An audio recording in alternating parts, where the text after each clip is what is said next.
Let me ask you something. Do you know what a lie is? A lie? Yeah. What is it? It's when you don't tell the truth and you do something bad. And what happens when you tell a lie? You get in trouble. This is 5-year-old Patrick Morrissey. 5 hours before this footage was recorded, Patrick was at home where he lived with his adoptive parents, Kay and Joe Morrissey. Patrick was lying in bed, his eyes closed, but he was only pretending to sleep. That night, Patrick saw something he should never have seen. I know earlier you said you knew something about some robbers or something. On April 5th, 2010, the Morrissey family's picture-perfect life took a disturbing turn for the worst when 5-year-old Patrick woke up to the sound of his parents screaming. And he put these little time things on my mom and my dad so they couldn't walk.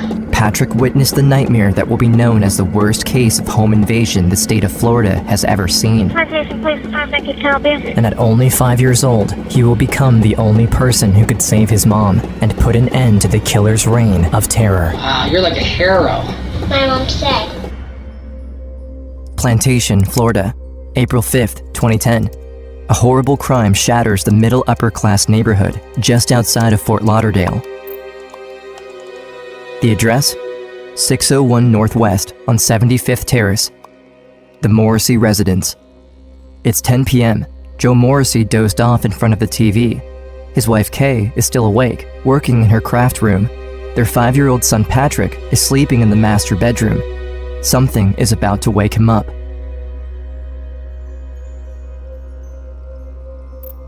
Plantation Police Department, can help you?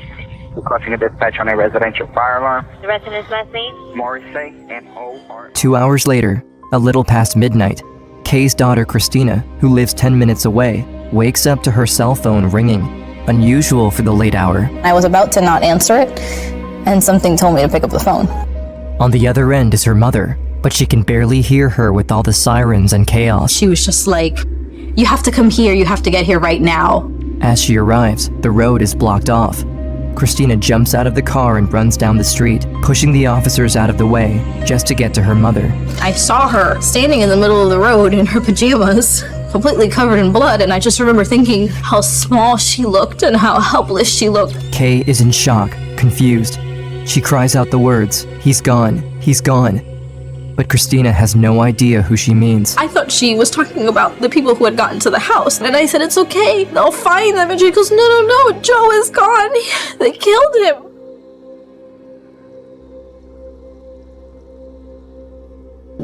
As she holds her mom in her arms, Christina can see the flames and smoke rising from the house. She learns that Patrick is staying with the neighbors, but she can't imagine what he went through.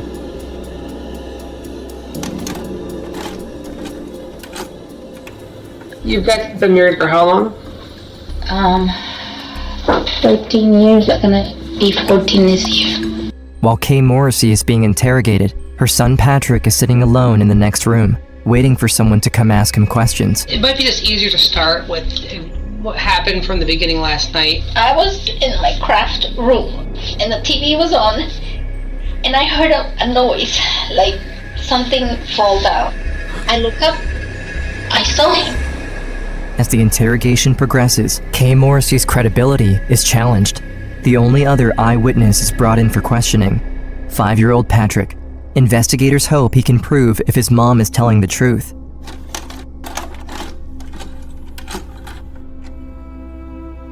All right, Patrick. Let me ask you something. All right? Yeah. Do you know what a lie is? A lie? Yeah. What is it? It's when you don't tell the truth and you do something bad. And what happens when you tell a lie? You get in trouble. I know earlier you said you knew something about some robbers or something. Yeah. What A happened? robber attacked our house and my dad died. Patrick doesn't fully understand that his father is dead, that the man who adopted him is not coming back. Do another somersault so I can take a picture. He was a very hands-on father. He was always doing something with Patrick, all the time. Did you see, were you awake when this happened or were you sleeping? Sleeping. You- But I woke up myself. Oh yeah? And when you woke, And he put a gun on my mom and dad's head.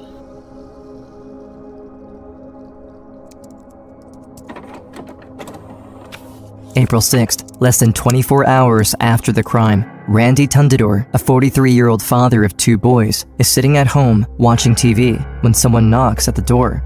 He opens to find Detective Kendall from the Plantation Police Department. The guy that is renting the townhouse is suing us because he said he slept on the stairs. The man Detective Kendall finds at the townhouse looks frail and ill. He wears an oxygen mask and walks with a limp. He has a history of being a professional tenant. Detective Kendall can tell Mr. Tundidor is not in any condition to have committed the home invasion. It's clear to him this is not the man Kay saw the night before. What's his name? Randy Tundidor. T-U-N-D as in David, I-D-O-R. Without any other lead on finding another suspect, Kendall has to rely on the only information Kay has given them. His interrogation at the Tundidor residence is recorded.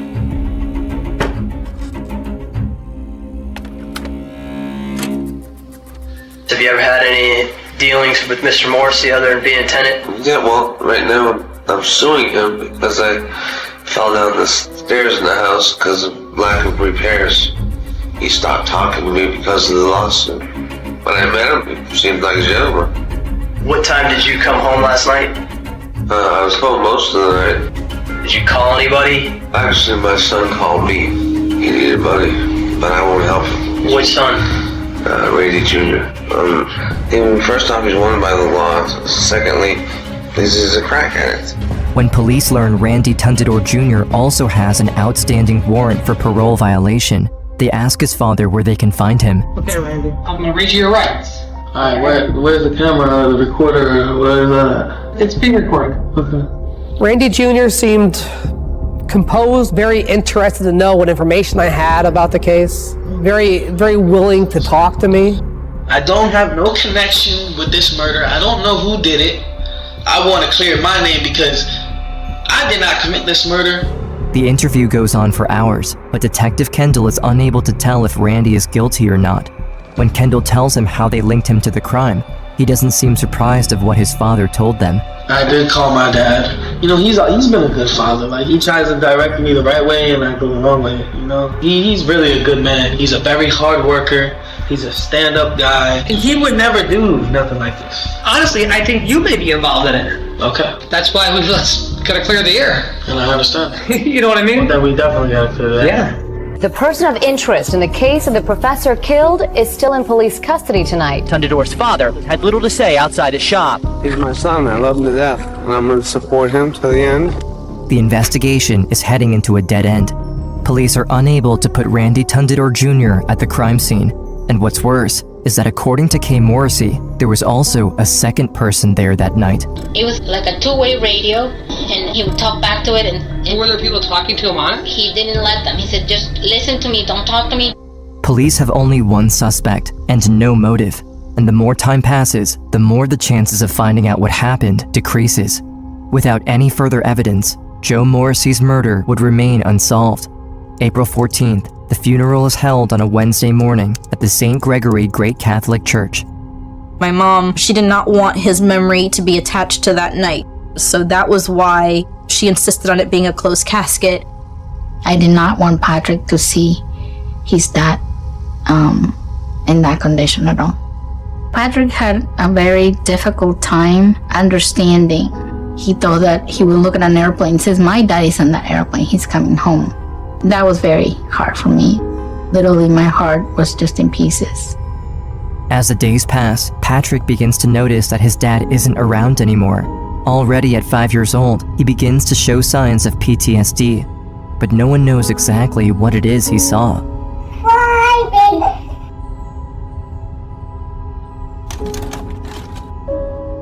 I appreciate you calling us like that. You understand you're not under arrest, right? You're here on your own free will.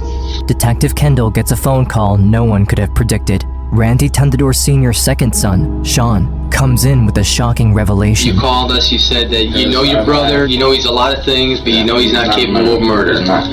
You said that you had some knowledge of... Basically, I'm gonna tell you straight up, my dad did it. This bombshell information changes everything.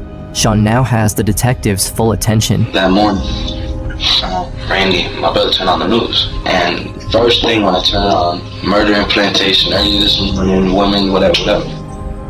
Brother gets up, and he walks to the back porch and starts smoking a cigarette. And I don't know, family, you get instincts. You're not stupid. You know your family. You know what I'm saying? So I walked out in the back and I said, bro, tell me that nothing to do with that. And he says, go talk to Dad. So I walked upstairs. I said, Pa, so you seen the news? He said, you need to shut up. He said, because I'll kill you if I have to. I knew. Right when I saw that headline on that news, I knew it was them. So I asked my dad. I said, well, what happened?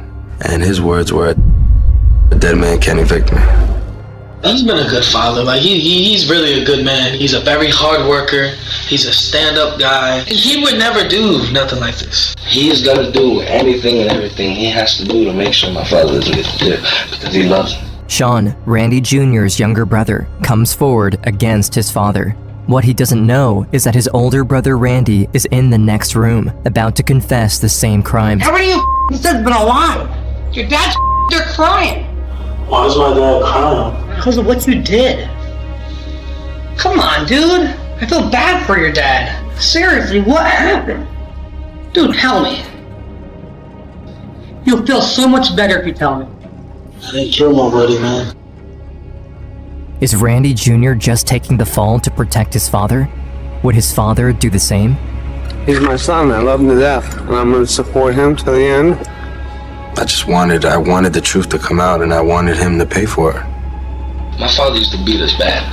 I mean, really beat us. One of the craziest guys you ever met. They used to call him Rampage.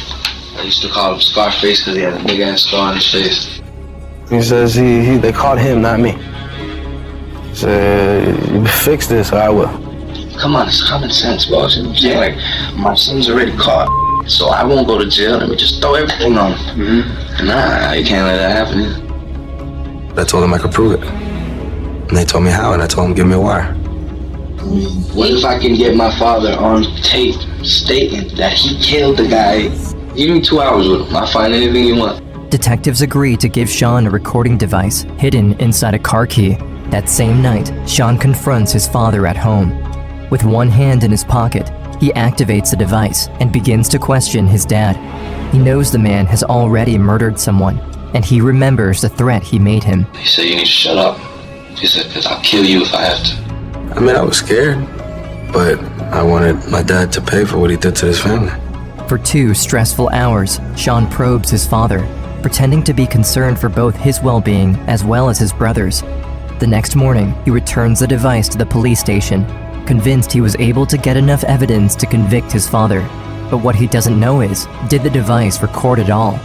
When police attempt to download the audio files, this is what they hear. There was a lot of background noise, whether it didn't record properly or there was some sort of obstruction in the recording. It makes them question if they missed a golden opportunity, or if Sean was telling the truth.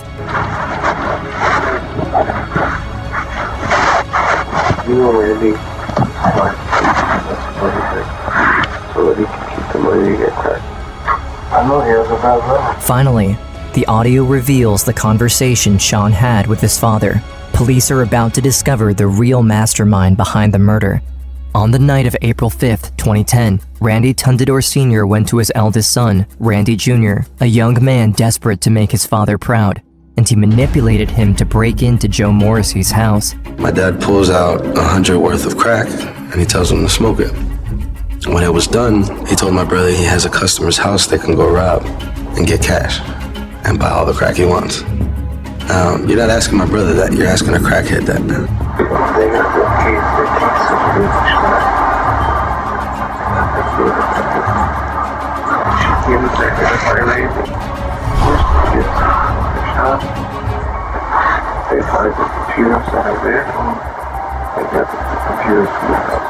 When they search the premises of the shop called Gator Tint, which is owned by Randy Sr., they find more than just the computer from the Morrissey house. Zip ties, recently disposed of in the trash container. Keep that or To both of you?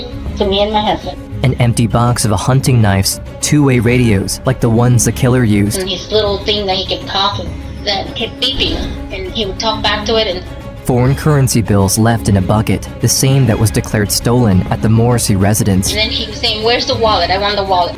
Do you have gloves on? No gloves? He had gloves. In the parking lot, detectives also find burnt marks on the ground, which leads them to believe someone disposed of possible incriminating evidence. That same day, Randy Tundador Sr. opens his front door to police officers, this time with a warrant for his arrest. Detective Kendall calls Kay to share the news that both Randy Tundador Sr. and his son Randy Jr. are in custody and awaiting trial. I was going to be there for the trials, even if they told me that I really didn't have to be there, I was there. So I wasn't only standing there for Joe, I was also standing there for Patrick. I wanted to seek justice. April 2012, the trial begins. The judge and jury are presented with the facts about the case, evidence surrounding the murder of Joseph Morrissey and the attempted murder of his wife and son, but no one knows yet the details of what the family went through. Although Patrick is too young to testify, the jury is shown his interrogation footage. For the first time, Patrick's ordeal is shared with the world. His story begins 2 years earlier, on the night of April 5th. I know earlier you said you knew something about some robbers or something? Yeah. At around 11:30 at night, Patrick is awoken by screaming in the family room. Alone in his parents' bed, he can hear his mom and dad pleading with a stranger. Patrick is terrified. He lays quietly under the covers, while listening attentively to what is happening in the other room. When he hears the front door close, the house falls silent. For what seems like an eternity, Patrick stays quiet, frozen by fear. He lies motionless in the spot his father sleeps in, yet his parents are gone. He doesn't know where. At that point, he said he wanted to go to the ATM to get money out. He goes, "Remember, if you do anything stupid, I have the gun and I have your kid and I have your husband and your kid's with people back there." At home, Patrick hears footsteps outside his window, but doesn't dare look. He hides under the blanket until he hears the front door open again. When he recognizes his parents' voices, he stands up in the bed, ready to run after them. But instead, he sees them being forced into the master bedroom with towels on their heads. His mom is crying, terrified. Patrick can see the man threatening them has a gun, as the man tells them to kneel beside the bed. And he put these little twine things on my mom and my dad, so they couldn't walk. Patrick doesn't understand what's happening. His parents can't see him, but as his dad kneels at his side, Joe Morrissey speaks to his son and asks him calmly, "Patrick, just lay down and pretend that you're asleep. Please, do it for Daddy." These will become Joe Morrissey's last words to his son before his murder. Then the guy came over and said to Joe that he had to go with him. As Joe is taken into the family room, Patrick continues to pretend, like his father asked, but he can still hear him when his father begs for his family's life. And then, silence. Even when the man was dying, he was fighting for his life and trying to protect my mom and Patrick. For a long while, Patrick lays on his side, with his eyes closed. He can hear his mom next to him, crying, but he doesn't move. All he can do is listen, hoping to hear his father's voice again, but he never does. In the stillness of the house, Patrick starts to hear the flickering flames of a fire in the kitchen when his mom wakes him up. She's still tied up at her ankles and wrists, and Patrick is the only one who can save her. He runs to his mother's craft room through the rising smoke and grabs a pair of scissors to cut her bonds. I saved my mom and got the scissors to cut those. Wow, you're like a hero. My mom said. In the courtroom, Patrick's account of what happened to Joe Morrissey and his family has left everyone speechless. The night he lost his father, the loving man who adopted him, Patrick followed in his footsteps and saved his mom's life. He didn't know it back then, but he would have made his father proud. I was like so scared. He never answered me. I kept calling him and he didn't answer me. As Kay leaves the stand, it's now Randy Tundador Jr.'s turn to speak. To everyone's surprise, not only does he confess to the crimes, but he also testifies against his own father. The fact that he would sit here and say that it was me and my brother who did this and planned this, I feel like that's wrong. You shouldn't do anything to hurt your kids. I think that Father's job is to protect his kids, not to hurt his kids. Randy Tundador Sr. betrayed his own sons to save himself, while Joe Morrissey shielded his family before his death. The verdict is unanimous. Randy Jr. is sentenced to 40 years in prison for his role in Joe Morrissey's death. His father, Randy Sr., is found guilty of 10 felony charges, including arson, armed robbery, kidnapping, attempted murder, and first-degree murder. He is sentenced to death. I remember the bailiff putting the handcuffs after he was found guilty, and the click of those handcuffs is something that I still don't forget. Sean has lost everything, his brother and father, because he chose to do the right thing for Patrick and his mom. But in doing so, he also broke his father's cycle of abuse. I'm proud of Sean. I'm not sure if we would have had Randy Sr. convicted if we didn't have that recording. Sean Tundador is a very brave person. In all of this hatred, he was trying to do a little bit of good. If you think I'm a snitch and I didn't do the right thing, then you're just as bad as the guy that committed that murder. So I don't care. As for Patrick and his mom, their lives are what pays tribute to Joe Morrissey. I definitely feel Patrick is my hero. He not only saved my life, but also helped me save his life. They continue to support each other and will not let a father's sacrifice be forgotten. I wanted other people to see that they can survive. And I think my son also does the same thing. Patrick and his mom Kay are living proof that, even after tragedy, there's a life worth living.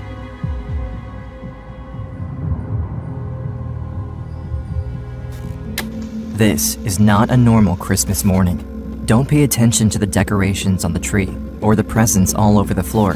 Instead, look at the woman's face. She isn't smiling at all. Now, look closer at her shirt. It says, "Find Jessica. This is Mom."